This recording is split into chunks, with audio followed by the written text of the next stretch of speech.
ہماری نظروں کے سامنے تمام تباہ و برباد ہو جائے، اس دن سے پہلے آج توبہ کر لے تو اللہ تبارک و تعالیٰ کی طرف تم رجوع کرو۔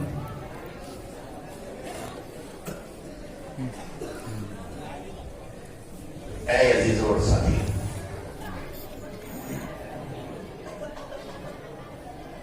یہ وقت مسلمانوں کی سمجھ جانے کا ہے۔ آج سننے میں آتا ہے بعض بستیوں میں اور بعض مقامات پر کوئی پرواہ نہیں ہے، مسلمان وہ حرام کام انجام دے رہا ہے جس سے مٹانے کے لیے اس کو بھیجا گیا تھا، یعنی سود، انٹرسٹ، ربا، اور اسے عیب نہیں سمجھتا۔ بستی کی بستیاں اس میں ملوث ہیں، کیا بڑے اور کیا چھوٹے اس میں ملوث ہو گئے ہیں۔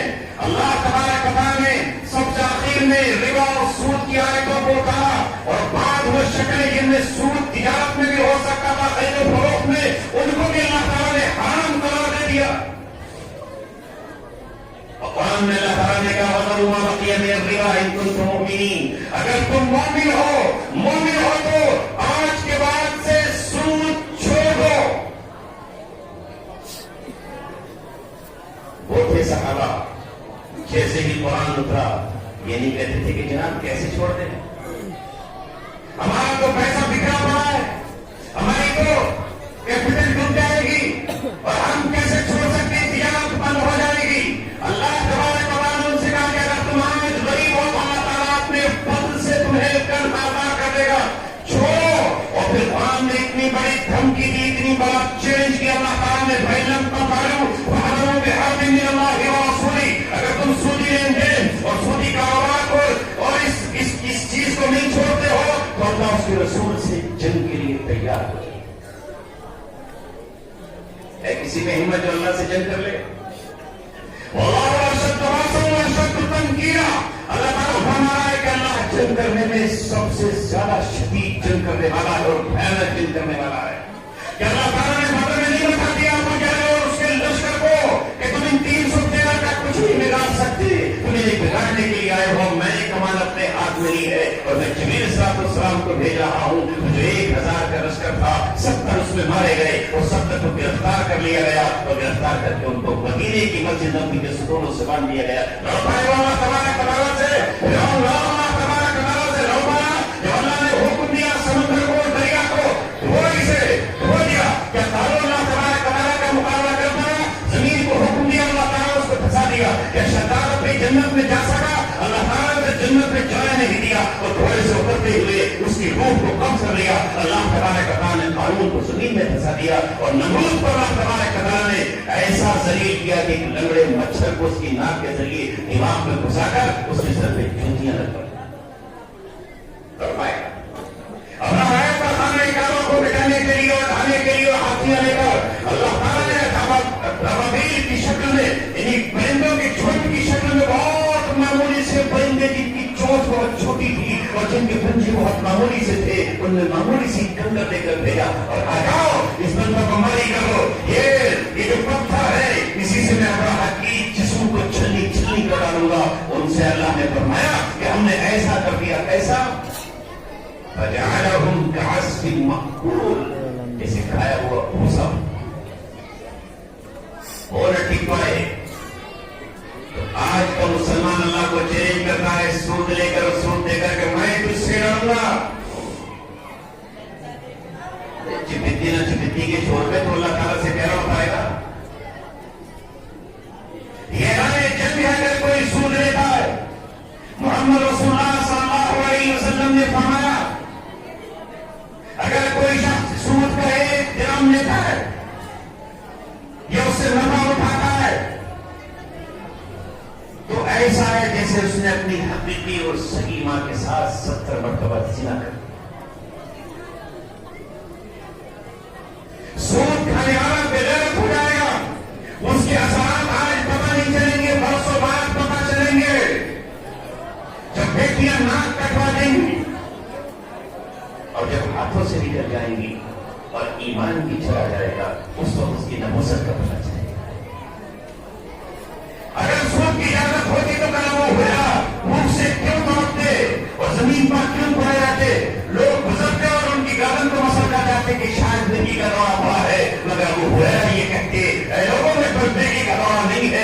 بھوک کی غشی تھی، یہ بھوک کی شدت تھی جس کی وجہ سے میں بے ہوش ہو جایا کرتا تھا۔ حضرت عائشہ رضی اللہ عنہا فرماتی ہے ایک مہینے تک ہمارے گھر میں چراغ نہیں جلتا تھا۔ کسی نے پوچھا کہ چراغ جلانے کے لیے تیل نہیں ہوتا تھا، یہ کھانا کھانے کے لیے تیل نہیں ہوتا تھا؟ کہا اگر چراغ جلانے کے لیے تیل ہوتا تو ہم کھانا کیوں نہیں بناتے؟ تیل ہی نہیں ہوتا تھا، کھجوروں پر گزر تھا، پانی پر گزر تھا۔ محمد رسول اللہ کو اگر سود لینے کی اجازت ہو جاتی تو وہاں یہودی سود خور تھے، وہ سود پر پہلے سے بنو اوس اور خزرج کو دیا کرتے تھے۔ محمد رسول اللہ غزوہ خندق کے موقع پر اپنے پیٹ پر تو پتھر نہیں مانتے،